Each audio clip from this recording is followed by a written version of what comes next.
folks, welcome to Calvin's Got Game. It is monthly mix-up. What is monthly mix-up? Well, this is where I talk about the games I played last month, and I tell you about the games I really enjoy playing, and also some new games to me that I played. So in the month of February, I played 62 total games, and I had 37 different games. Now, I want to tell you about the games I had the most fun playing. So here goes. I had a rediscovering of Pathfinder Rise of the Rune Lords adventure card game. This is by Paizo, I don't know how to say it, P-A-I-Z-O, Paizo. Anyway, it's for 1 to 6 players, and it takes probably, depending on how well or how poorly you do, it could take up to about an hour, a little over that maybe. But I've really rediscovered playing this game, and I've been playing it solo, so I've been having a great time with it. I played it once with my wife. I don't think it's her cup of tea, so I'll be playing it solo. And it's been sitting on my shelf. I played it when I first got it with my kids, with my boys, and they just didn't care for it too well. So it just sat on the shelf, and I've rediscovered it, and let me tell you, I'm having a lot of fun with it. I really, really enjoyed it. All right, so the next one is Elder Sign. Elder Sign is for 1 to 8 players. It's by Fantasy Flight, and it takes 90 minutes to play. In this game, you're chunking dice, trying to get symbols and things for different cards, trying to acquire them to get them out of the row, to be able to get clue tokens, elder signs to put on the elder god to try to take him out before he awakens. I played this with my wife. She really enjoys the game, so I'm pretty happy about that. It's been on my shelf for a while too, but it's another game that kind of got pulled back out and played. So really enjoyed it. The next one is Seafall. Seafall is a 3 to 5 player game. It's by Iron Wall and Plaid Hat Games.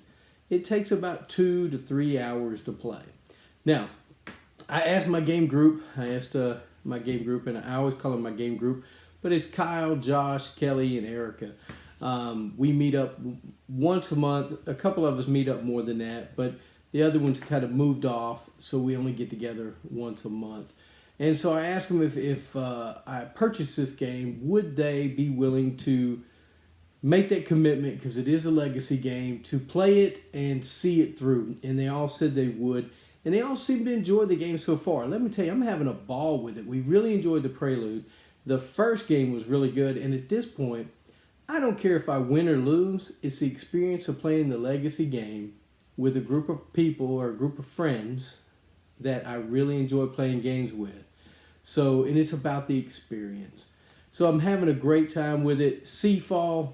Man, if you haven't checked it out, it's relatively pretty cheap. You can go pick it up. I think I picked it up for $20. So for $20 investment, spending a good time with some good friends, having a good time going through this adventure, opening up new boxes, new things. It's pretty interesting. So having a great time with Seafall. So the next one was Camel Up. Camel Up is 3 to 8 players. It's by Eckert Spiel. It takes about 30 to 45 minutes to play. Now, reason I enjoy playing this game is my middle son, Brody. He came home, and he really doesn't play a lot of games with us a whole lot. That's not his thing. So he wanted to play some games, and so he decided to play Camel Up with us. And let me tell you, those camels are always interesting because you're rolling these dice out of a pyramid, and you don't know which one's moving. You're trying to bet on which one you think is going to come in first, that leg, or first through the whole race, or last through the whole race. It is a lot of fun trying to figure it out. And you got 2 camels that are going backwards. So if your camel gets on top of them, because they stack up, if your camel gets on top of him, well, he's no longer going forward. If you roll that other dice, he's going backwards. So it is a lot of fun. Now, let's move on to the new to me games in February. I played a game. Kelly brought this to our game group this Saturday. We actually played Seafall, and we played some other games as well. Because once you play a 2 to 3 hour game, you got to have something to bring you back down. So it was really good. We played A Fake Artist Goes to New York. It's by Oink Games. It's 5 to 10 players. Takes about 20 minutes to play. I didn't know really what to think of this game. I'd heard about it, but I'm not a very good person to draw. So anything that had Pictionary, anything like that has to do with that, win, lose, or draw, I'm pretty much out. I can't draw. But a fake artist goes to New York. Everybody knows, and it's simple stuff. I think the first one we had was Frog. So everybody knows what the thing is you're supposed to draw except one person, and that's kept secret. And so you'll pass this notepad around and draw on it with these little markers that you're trying not to give too much information away, so the fake artist doesn't know what it is. But you have to put a mark on the page. When you lift your pen up, it's a one continuous mark. When you lift your pen up, you have to stop.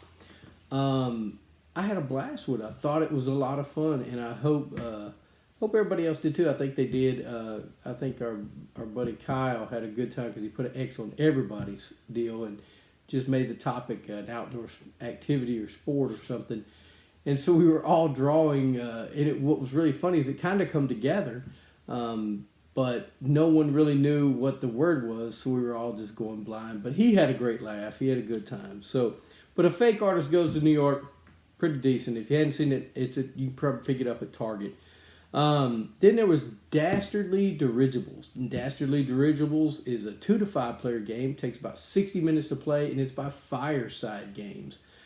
Dastardly Dirigibles, but it's hard to say. You're building an airship, is what a dirigible is. So you're building that airship. You're trying to get points by scoring suits of the airship pieces.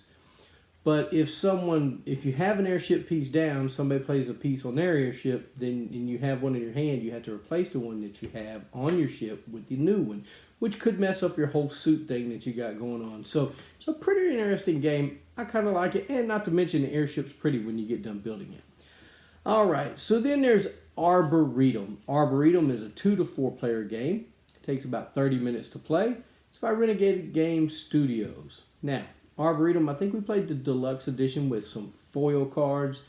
Beautiful cards. Hard to see at points and times. Read the inscription on, especially for a half-blind guy like me. I can't see real well without some, reading glasses when you're reading close up. So, it was an okay game. I'm trying to be nice to it. I wasn't a fan of the card game. Maybe I just didn't really grasp it. We played it one time. You're just playing down some trees, trying to score some runs. It's not something I think I'm going to be running back to. Arboretum.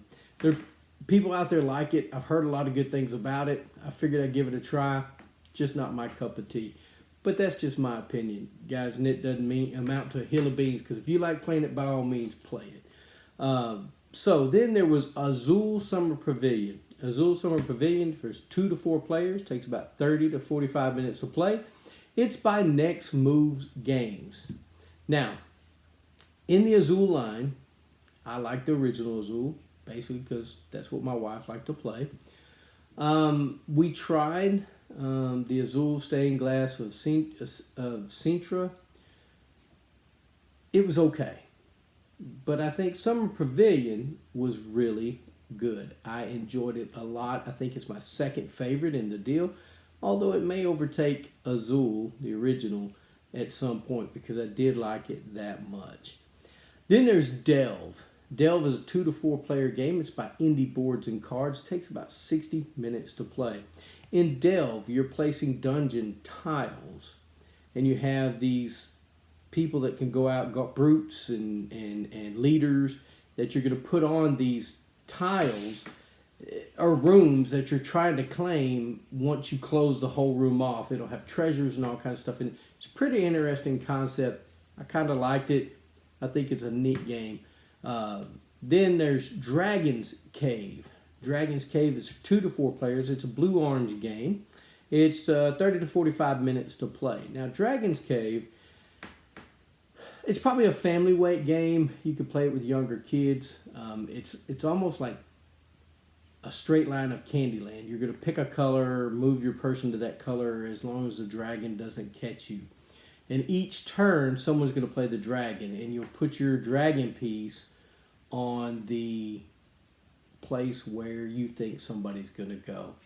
And as you're playing your cards, you can't get them back, so you kind of have an idea of where people might go. But there is one card that you can play that you can get all your cards back, and it won't hurt you whether the dragon's out there or not. But it's an interesting game, and it was fun. I enjoyed it a lot. I'll probably play it with my mom, who likes simpler games. And hey, if I ever get any grandkids, by all means, I'll have that game there. All right. Expedition, Famous Explorers. Now, this is the second edition of this.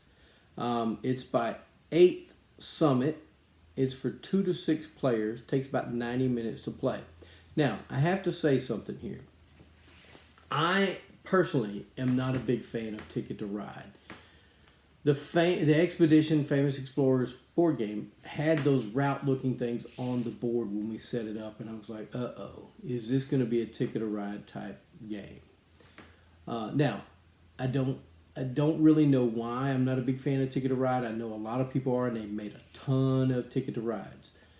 I don't know whether it's I just don't grasp the concept of Ticket to Ride, which I play a lot of games, but Ticket to Ride just is not one that I enjoy. People steal your routes, things happen. It's kind of almost cutthroat at sometimes. Maybe it's who I'm playing it with. I don't know. But anyway, didn't think I was going to enjoy Expedition Famous Explorers because the board kind of looked like Ticket to Ride. Had routes and stuff on it, which there'll be a picture up here. You can kind of see what I'm talking about. But I found it to be a pretty decent game. I enjoyed playing it, and I would play it again. So, Expedition Famous Explorers by 8th Summit, I would play it again. It's a pretty decent game. Hospital Rush. I bought this game quite a while ago. It's been sitting on my shelf. It's 3 to 5 players, 30 to 60 minutes by Egert Spiel. I can't get a lot of 3 to 5 player games to the table here at my home, but when I take it to game group, I can. But I actually was able to get it done here at my house with some other people came over and we played it. It was actually enjoyable. I thought it was going to be really weird and crazy, but some of the patient names are awesome, and how you do things on the board and how you get points and things, pretty interesting game. It's a lighthearted hospital game where you're trying to heal patients in your hospital. And some of those doctors should not be practicing because they are, they have no scruples, okay? Anyway, I'll just leave it at that. But Hospital Rush, I would play it again for sure. Then there was In the Hall of the Mountain King. 2 to 5 players, takes about 75 to 90 minutes, and it was by Burnt Island. I believe that's correct, Burnt Island Games. Now, In the Hall of the Mountain King. Wasn't real sure what to think of this one. I've wanted to play it. The cover looks interesting to me. So in this game, you're trying to move these idols into certain areas to score points. We didn't do very well when we played the game because there's some curses that come out. If you get so many curses, then the game's over, you lose. And so I think we lost to the curses, but it was an enjoyable game. I thought it was pretty good. So then I played Mad Libs card game. Mad Libs card game. 2 to 6 players, 30 minutes by Cardinal Games. Now, to me, this is not a game. It's an activity. So I played it with a young man at the game store. We were all sitting around, and he was kind of wandering around. So we just asked him, hey, would you like to play a game? Pick something. We'll play it with you. And I think he was waiting on some of his family to get there. I think his mom or somebody was there, and they were waiting some other family members. So we played a game with him, and it's more of an activity. It's Mad Libs. If you've ever wrote them down and driving in a car, you're saying stuff and reading them out. They're funny, but as a game, I didn't think it was that good. I probably won't ever play it again. Sparkle Kitty. Played this game with a young lady named Izzy and her parents at game night. We've been playing a lot of older games, not older, but more adult games, I guess, 14 and up or whatever. I think Izzy's 9. And so she kind of partnered up with Kelly at the table and played some of the other games with it, helped Kelly make decisions of what we were doing in some of the other games we were playing. So when we finished that game, we asked her what she'd like to play, and it was Sparkle Kitty. Now, Sparkle Kitty, it's different, but you know what? What made it fun to play was playing it with Izzy and her family. It was quite fun. So 3 to 8 players, 10 to 20 minutes of play. It's by Breaking Games, Sparkle Kitty. Thanks, Izzy, for introducing that to me. Now, Tides of Madness. Tides of Madness is a 2-player game. It takes about 20 minutes, and it's by Portal Games. Tides of Madness. You are playing cards to get points, and you're trying to activate them or trigger them off of each other to score those points. Pretty interesting game with as few cards as is in the game. I really enjoyed it. Tides of Madness. All right, here's the other game I wasn't sure I was going to enjoy, but let me tell you. Trekking the National Parks, 2nd edition. 2 to 5 players, takes about 30 to 60 minutes to play. It's by Blink Inc. and Underdog Games. This one also has those routes on it looking like Ticket to Ride. But it's trekking the national parks, and I really did find this one enjoyable. The little pip components that look like M&Ms were really nice on the board when you're looking at it. And your explorer with his little backpack on his back, walking around, collecting those and trying to collect parks, you have these little tents, you're trying to camp out at some of the parks. Guys, for a family weight game, trekking the national parks, you might want to check it out. I think you'd enjoy it. And then the last one, I know these are a lot, guys, but I played a lot of games this last month. Wazooga. Wazooga is 2 to 4 players. It's 60 to 90 minutes to play, and it's by Joe Magic Games. And Wazooga, you are captured and put in an alien zoo. And you're trying to get out of the alien zoo, and you have to accomplish that by getting certain components and finding the ship to get out. Guys, it's also a good family weight game, and I think it's something that you could look into. It's actually, I don't think it's out yet, but it should be coming out pretty soon. But Wazooga, it was a pretty good game. Guys, those are the games I had a great time playing last month, and also the games that were new to me. I want to thank you for subscribing and watching the channel, and I thank you for all the comments. Guys, comments are great. I'd like to know what game you really enjoyed playing last month, and also what was new to you. I sure would like to hear it. Hey, thanks for watching Calvin's Got Game. Get a board game to the table. Spend time with friends and family.